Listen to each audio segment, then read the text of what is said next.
If you're unable to log into Windows 10 on your local account because you've forgotten your password, you can restore your computer back to factory settings to remove the account and start over. It's important to note, though, that during this process, you'll lose any files or applications that you've put on your computer. Also, if you're using a Microsoft account rather than a local one, you can actually reset your account password online from another device. To get started, click the power button in the lower right corner, and then, while holding down the Shift key, click Restart.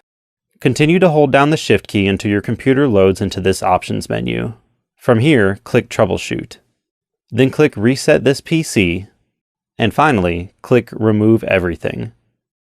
Your computer will restart, and from here, you can click Just Remove My Files since you're keeping your computer. You can use Fully Clean the Drive if you're planning to recycle or give your computer to someone else. It'll warn you that all of your personal files, apps, and programs are going to be removed. When you're ready, click Restart. Your computer will start the reset process, which could take about 20 minutes or so, depending on your model. After this, it'll restart and continue with the installation, which could take another 20 or 30 minutes and restart several times along the way. Once it's finished, it'll load into Windows, and you'll be able to go through the first-time setup and create a new account. If you have any questions, you can always visit our website at www.acer.com.